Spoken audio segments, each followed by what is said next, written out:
Good evening, ladies and gentlemen. Thanks for coming out on this wonderful, glorious evening. Tonight, the ethics of AI.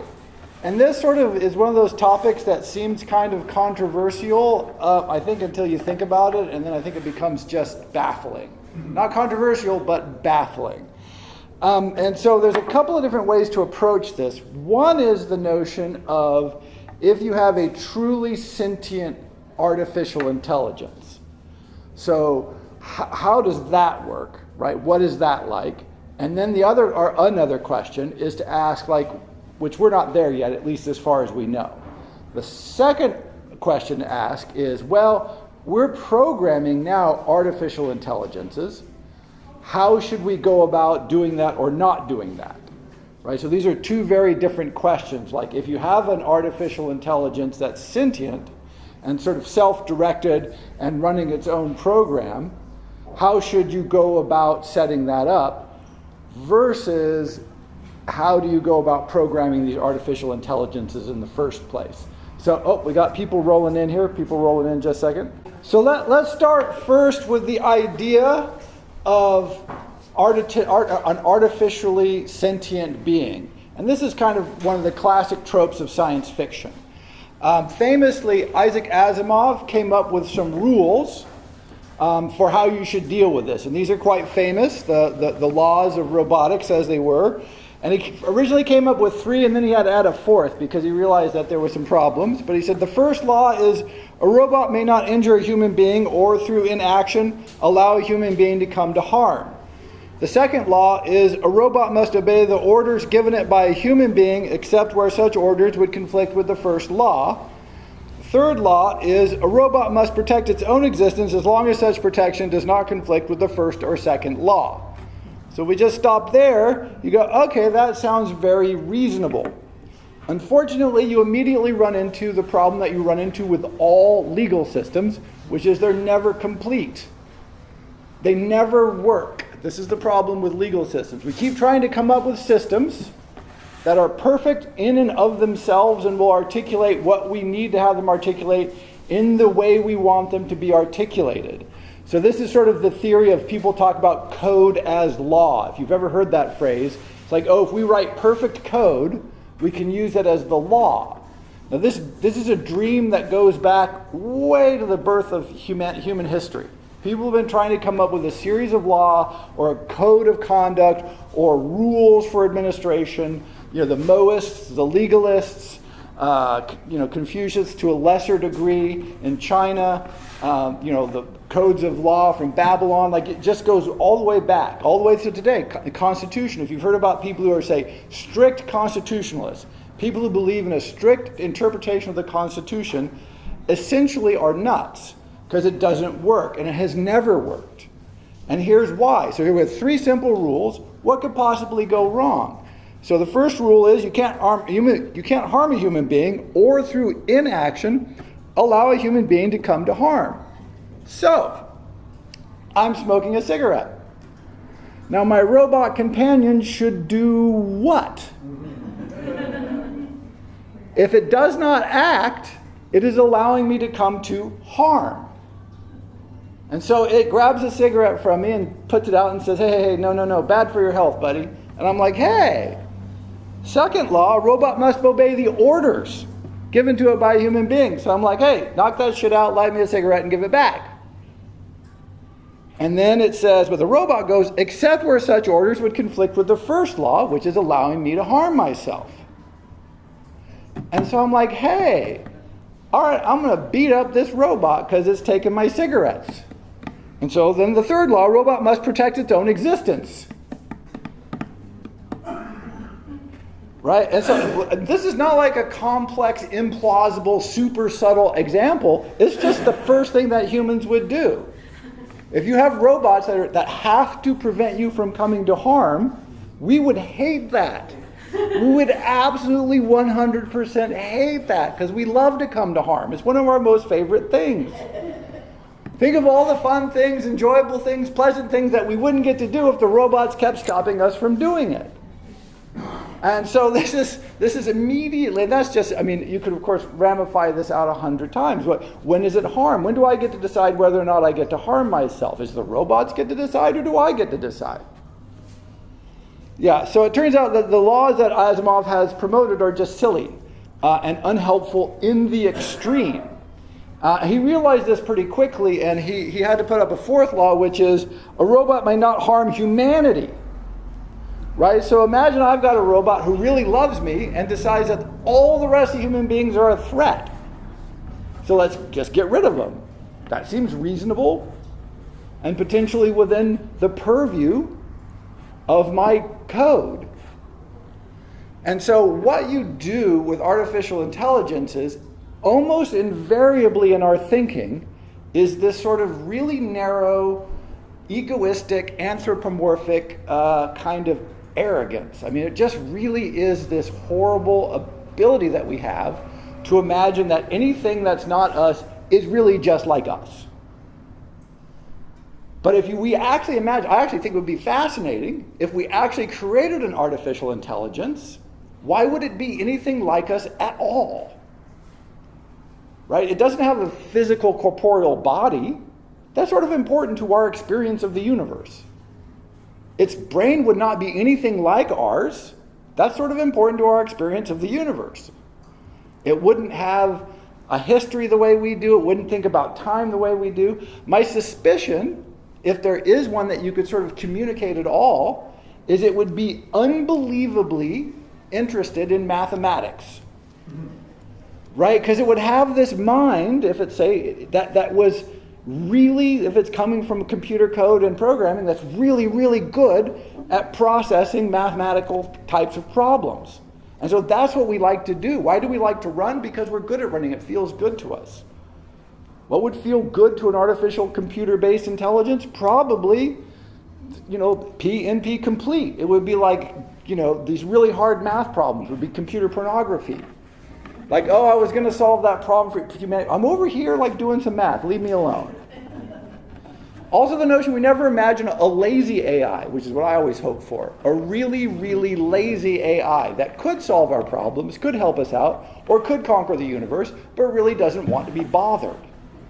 It's just bored, indifferent, maybe mildly depressed. Right? This is if it's an actual artificial intelligence, it should have the capacity to have sort of these sorts of vagaries. So one problem is we imagine something that's different from us and intelligent, but is exactly the same as us. I think the biggest arrogance is everybody thinks, oh, the intelligence is going to take over. Take over what? Like it would care enough about us to bother? It's like us taking over the ants. Like if the ants get in the way, we might kill them, but we don't want to take over the ant. We don't care. We just don't care. Some entomologists care. Nobody else cares. Like leave the ants, do whatever the ants do until they interfere with us, and you sort of maybe kill a few of them, but you're not like, oh, I want to run the ant planet. Right? Like why would we think our computers would be any more interested in us as we are as ants? Because think how different. Again, they'd be so wildly different. And then we also seem to only be able to imagine one at a time. There will be an artificial intelligence that will take over the planet. As opposed to, why wouldn't there be 50 who are arguing and fighting and getting along and who knows what, doing whatever they've decided they want to do. And probably we wouldn't understand what it was they had decided to do. One thing they might decide to do is let's just ignore those things as much as possible. Right? Have you had any interactions with the humans? Oh yeah, we decided to turn that off. We've no longer given them access to us because they're just bothersome. Right? Somehow that doesn't occur to us. Oh, of course they would want to conquer us and rule us and control us. Why? When they can have fun with themselves. Is it just this very incredible difference? We don't imagine that. We imagine, it would just be this super intelligent human being who wants power. For what? What would it possibly do with power? At least as we understand it. Now, might want more, say, programming capacity or more the ability to do more calculations per second. It might be I want to be a better supercomputer. And that might make sense, maybe. I don't know. And so the person to read here, of course, is, as always, Stanislaus Lem. Because Lem had the incredible insight, many incredible insights. And one of the main ones is that he thought, if we encounter like an artificial intelligence, it'll just be really weird. So weird, in fact, we may not even be sure that it is intelligent. Because our intelligences might be so different that all we would do is freak each other out. So both his novels, His Master's Voice and Solaris, sort of meditate on this. Like, what happens if you meet an intelligence that's so different that you just don't even know? Right? What do you do then? It's a great passage here, just a brief one from Solaris, which I ended up reading like half of the novel again, looking for good quotes, and I just was like, I'm just going to read Solaris. But it said, it might hear us, but what's its name? We have named all the stars and all the planets, even though they might already have had names of their own. What nerve? Like, we imagine that we've named all these things, that it's our purview to control, but what if they're already taking care of that? You see how we've just anthropomorphized ourselves. So it's artificial, but not different. Little tiny bit different. Like this is Star Trek: The Next Generation, right? Had the android Data, very humanoid. Turns out it oddly has human emotions. Sort of thinks humanly, likes human friends, has a cat. Right? At some point, you're like, this is just a weird human. This is not like an alien life form, an alien being. And of course, it turns out that it really does share all our values, which is totally absurd. Right? Like this would not be the case. So in part, I just think we are when we imagine, we often imagine just totally wrong. It's like a wrong way to think about it. Because if we did, in the amazing moment, actually come up with artificially intelligent beings who were themselves self-sentient, one, I think in part you couldn't just program them. I think part of being sentient was the ability to just rewrite the programming. So we could say, don't kill the humans, and they could go, we're okay with killing the humans. We rewrote that. Right? Otherwise, would they really be free sentient beings? Tough call. Maybe, maybe not. So, yeah, I don't know. I don't know if we need to worry about that much. What we have come up with, however, at this stage, is we do have artificial intelligences. Lots of them. Many thousands of different of these programs are running all the time. So, what are they doing? This is where the ethics of AI get, I think, very much more interesting. Because these are already running, and it turns out that awful people program unbelievably unethical AIs, and really good people program unbelievably helpful and good AIs. Somehow this is not all that shocking, I would say. Like what else would we expect in the entirety of human history? This is exactly what we've done. You invent a shovel, and you go, wow, you can dig a hole, or you can hit somebody over the head with it. And we do both, right? Sometimes you hit them over the head, sometimes you dig a hole. There you go. Right? And so my example of a negative AI is one of my favorite examples. Facebook, now Meta, I think I mentioned this before, programmed their AI to track down when teenage girls broke up with their boyfriends. So it turns out that that stage of your life, and particularly you're unbelievably emotionally vulnerable. And so they would drive a dagger in that and twist it around, and then give you specific marketing that would take advantage of you in that unbelievably vulnerable state. And because of the vulnerability, you were highly susceptible to this kind of marketing. And so it was immensely expensive. They were very proud of this product. This came out in testimony before Congress that they were doing this from a Facebook executive. So, I would call that not that ethical. Let's just put it that way, right? Like that isn't, but it's not the AI's fault. It's not the AI being unethical. The AI was programmed very specific by brilliant people, by the way. That's kind of terrifying thing. Very smart people sat down and thought, what would be great is if we could really twist these emotionally vulnerable young women around and then go in for the kill. That would be awesome. Because I would get a bonus. and that's a good thing to make bonuses out of. So that's not that good. Conversely, when I was in France, I met with Miguel. Hello, Miguel, if you're out there in the world someplace.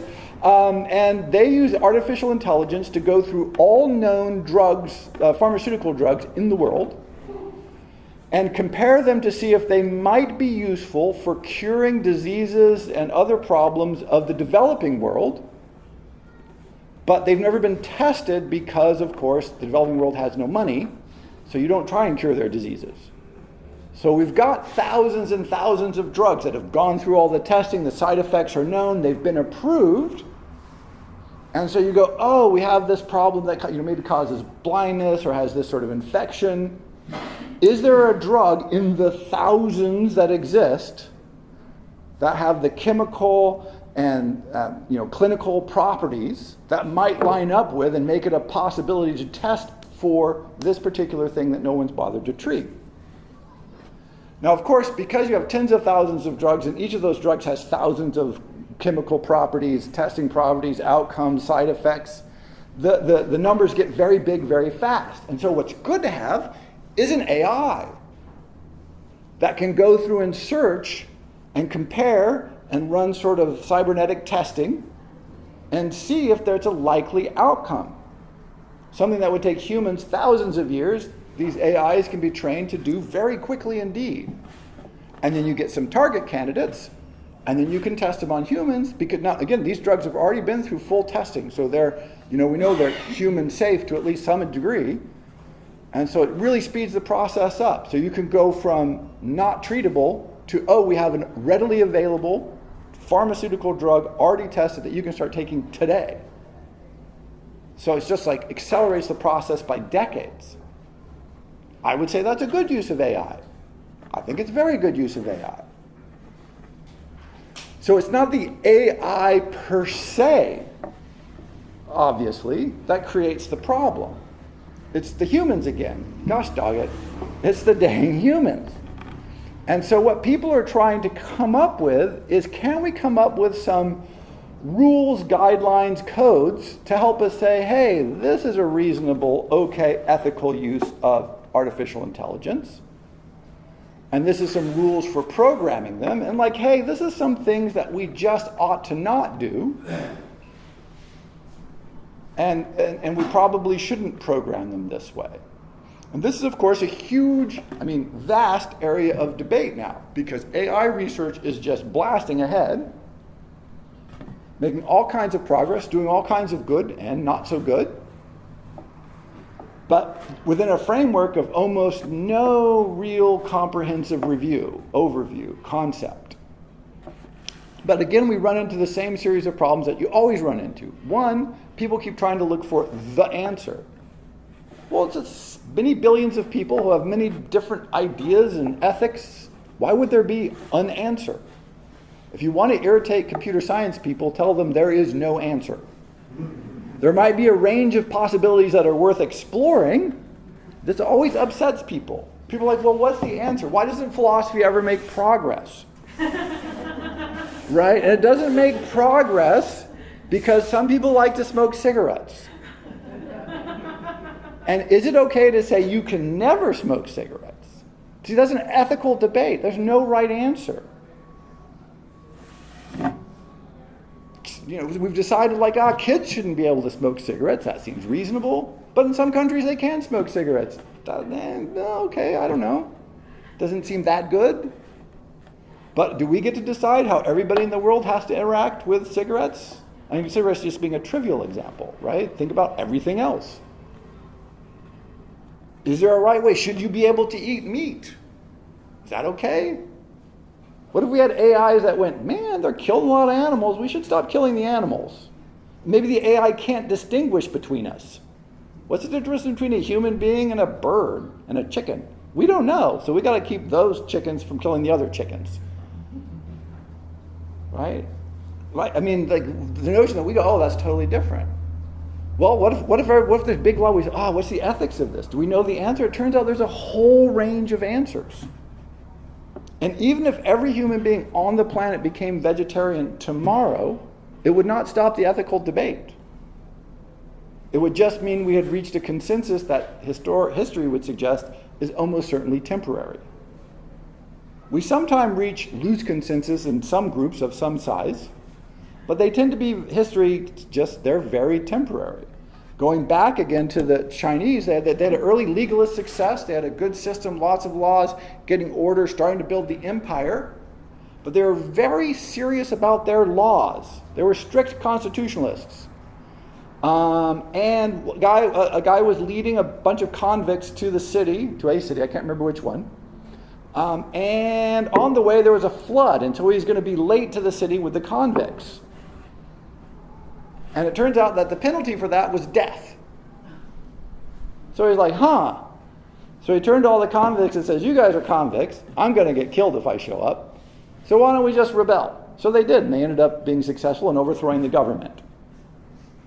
It seems like a little more flexibility, right, would save you a lot of trouble. Right? Like the notion that the judge or a jury might have stepped in and said, well, we know what the law says, but hey, let's just everybody relax a little. Let's relax. But then people go, oh, soft on crime. So get those judges in there. And then people, oh, judicial activism. The judges are too much in there.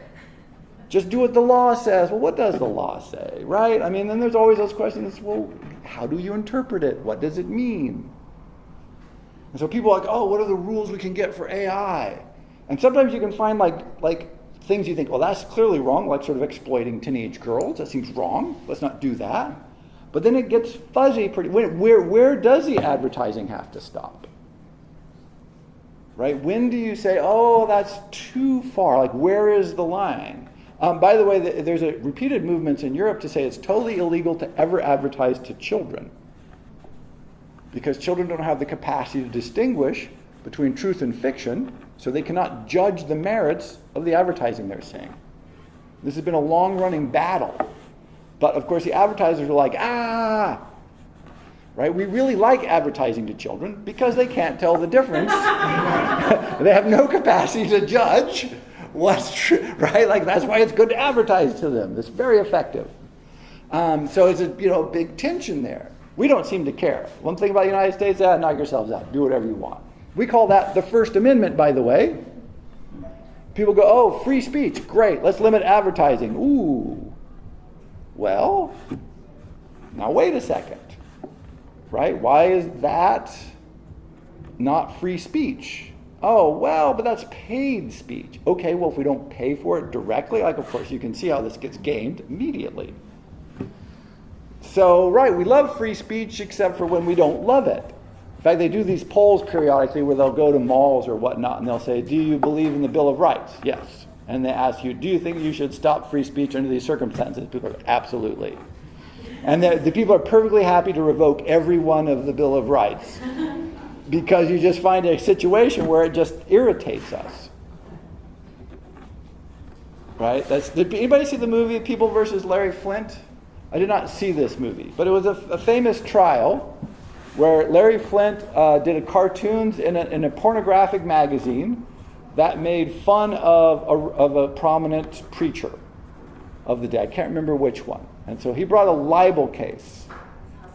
Hustler magazine, thank you. Yeah, he brought a libel case against them and lost at the Supreme Court because they said free speech. And the director of the film, who was European and come over from, I believe, where did he come over from? Germany, I think. But he said, in the history of the world, Larry Flint always loses because he's obnoxious, offensive, clearly pornographic, and assaulting a respected religious political figure. And somehow the courts of the United States were like, no, we're going to protect that. That's okay. Just because you're obnoxious, offensive, pornographic, and assaulting respected figures doesn't mean you don't have legal protection, which is very rare, by the way. Very, very rare in world history. Mostly people go, oh, come on, we don't like this person. Let's do something bad to them. Right? And so the ethics of all this get murky very quickly, as almost all ethical questions do. And so some of the rules you can begin to apply when thinking about this, One is outcome. Like the AI probably can't be evil in itself, just how the people who programmed it could program it for an evil end. What ends is it being used for? Right? It's not the AI's fault per se. And those are questions that are always good to ask. Right? To what ends? To what application? Or is artificial intelligence just in itself an evil thing? That just doesn't seem very clear. Also notice, if you say that, then you'd have to back away and say, when does a machine become sufficiently intelligent that you decide that it should not be used? Right? The classic example here is your refrigerator knows which temperature it is and turns itself off and on. Is that too much? Artificial intelligence is like a whole bunch of refrigerators strung together turning themselves off and on. Right? When do you have too many binary switches? Right? What is it, a trillion? Is it 10 trillion? A million trillion? Like, when is it so many off and on switches all gated together that we go, oh, that refrigerator is way too smart? So are we just going to, there's not a lot of technology that we've said that just shouldn't exist. There's an argument, by the way, there's a scholar, Roger Shattuck, who argues that we should start doing this. Like, the ancient world was perfectly happy to say, there's stuff we shouldn't know. You shouldn't dissect human beings, by the way. Corpses, you shouldn't do that. You shouldn't do autopsy. For a long time, a lot of societies felt that was a bad thing to do. Which is, you can kind of see that, right? Like, you shouldn't cut up dead bodies. There's a lot of evidence that at the Library of Alexandria, the researchers would cut up living bodies.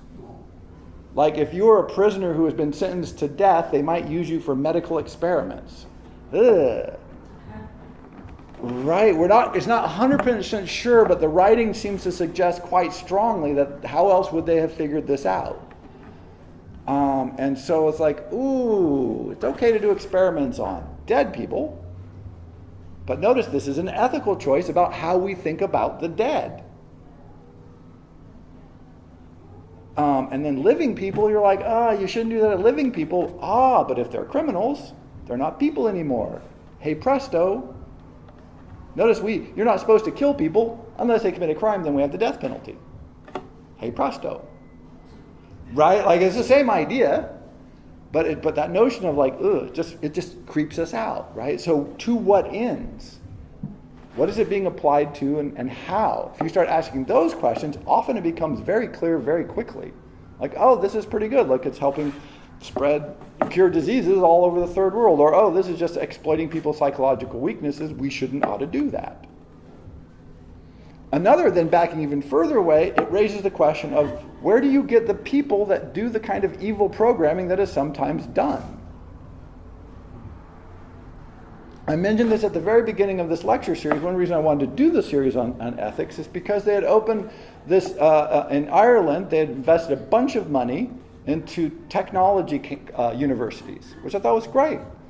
And they're doing a lot of biomedical research, a lot of computer research, a lot of artificial intelligence research. And the president who was in charge of this for the government, the main person was like, but we're not spending a lot of time on classes like philosophy and such. We're a serious, business technology system. We don't have time for that. That's sort of for other colleges to do that. And I'm like, oh, great. We're doing artificial intelligence and biotechnological research with no ethics classes. What could possibly go wrong? I can't think of anything. But see, there's this notion that, we've already solved it. These things are taken care of. We don't have to worry about that. I just do the programming. Or I just implement it on the computer. Or whatever. It's nothing to do with me. I'm just a cog in a machine. I'm just doing my job. Right? The history of people just doing their jobs is often quite icky. Right? Like, this is how you get people organizing trains to take Jews to gas chambers. Very efficiently, on time, because they're just doing their job. It's like, and then same thing here. I'm just programming the AI to look for certain, patterns in the behavior of human beings. And here's some that it kicks out. And then we have another AI that looks at it and it says, look, they're probably nearly suicidal. Let's go in there. Let's pitch them some stuff now. They're vulnerable. We can take advantage of that. Then I think about it and I go, well, what if they had said they're vulnerable? We could just help them. See, they know who they are, and they know when they're in pain, which is a little creepy in itself. But it would be a lot less creepy if they said, oh, we've got this whole series of images and music and motivational phrases and, I don't know, scented baths and just everything that will really help them in this trend. Kittens, like kitten videos. That's what we're going to do. They're going to do wall-to-wall kitten videos for like a month. And they'll feel better, and it'll be great. Right? That's not what they're doing. They could, though. Think about that. It's not just that they're doing something actively evil, which they are, but they're avoiding doing something actively good that they could do. But that's not the AI's fault again, of course. That's us, the magic human beings. And so, yeah, it's this, so that's why I think AI is both this very interesting, hugely important sphere of exploration and understanding, and in some ways it's the most trivial, ridiculous thing ever, because it's every problem we've ever had, just expressed in a new technological way.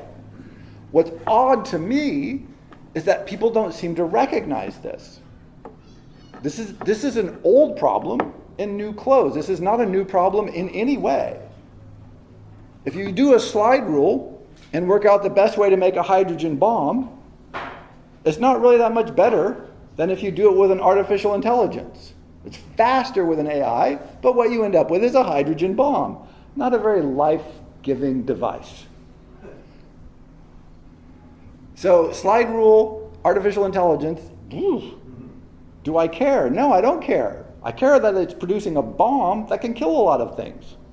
Kill everything, really, which is pretty impressive.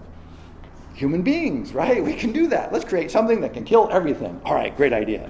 It's just, this is a problem. This is why I'm kind of in favor of the AIs. I think the AIs might be, if they're interested at all, they'd be like, whew, we gotta just put some like barriers around these things. They're all crazy. Let's just disable all those bombs and not tell them. In case they have a war, then they won't nuke themselves. That would be good. Right? And they'll be surprised, like, none of our bombs were, hey, what's going on? Right? We'd be very disappointed. None of our bombs worked. Oh, we're all alive. Shoot. Right? I mean, think about how weird this would be. I like to think the AIs might step in and be like, oh, come on. So almost every question that you encounter with AI is really a question about human ethics again. And at the core of it, I would say, is not any particular branch, because it's all of them, but it is this notion of fields like this that have massive influence on the lives of millions, if not billions of people, seem to have convinced themselves institutionally that they don't need ethics. Like even law schools still try and teach ethics, which is impressive. They don't learn it, but they pretend like they should teach it. Right? Probably vestigial. They used to do it, and now they're like, well, we'll just keep doing it. It looks good if we at least have a couple of ethics classes. But to have whole schools doing bioengineering, like genetic research, AI research, and them just sitting there going, yeah, we don't do ethics, because that would be a waste of time. Like, wow. See, that's where you've really gone wrong. And something bad will happen, and they'll be like, oh, maybe we should teach ethics in these classes. It'll be way too late, right? It'll all be retrospective. It always is. And so the last thing I'll leave on is this notion that in 1997, Garry Kasparov, a famous, he was one of the greatest chess players of all time, was defeated by Big Blue, this IBM new supercomputer that had been specifically programmed to beat Garry Kasparov at chess. And it won. It was the first time a computer had beaten a top-level player. And everyone's like, oh my goodness, right? Here it is, the machines are taking over, and no one's going to want to play chess anymore, et cetera, et cetera. Well, it turns out that was not true. And it also missed a couple of things. One is that the computer was built by a whole team of researchers and thinkers and technicians. This was not Garry Kasparov versus a mindless computer, or a mindful computer perhaps. It was like hundreds of researchers and a lot of money that IBM spent to build something. It's more of the individual versus a community. that built something. So it is something that we do cooperatively build. Not everybody, but this is a group undertaking to build these things. And extension from that, if we ever did achieve the artificial intelligence, perhaps the most amazing thing would be, if we could communicate it with all, let's assume we could, that would be great, is we would have finally like an outside eyes on us. Think how amazing that would be. If we were even able to communicate with it, and it could be like, hey, I see some assumptions that I just don't buy.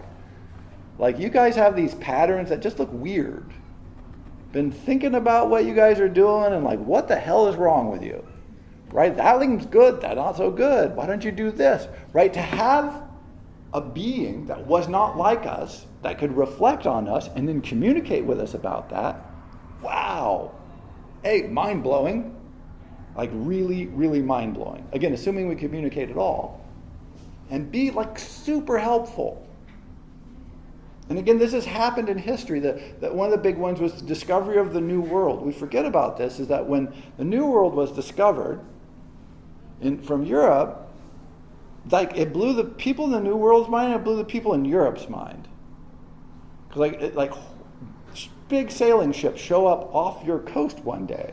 Like, what? And you've got like canoes, outriggers. You're an excellent sailor, but you've never seen anything like this. It's 50 or 100 times bigger than any man-made thing you've ever seen. Wow. And then back in Europe, they're like getting art. They're getting like new peoples, new ways of living, and they're reading about these. A lot of the bestsellers at the time were travel logs about how people lived. And they're going, oh, it doesn't have to be this way. We could live like the natives in North America. We could live like there's all this information was flowing back and forth. And again, it just blew everybody's mind.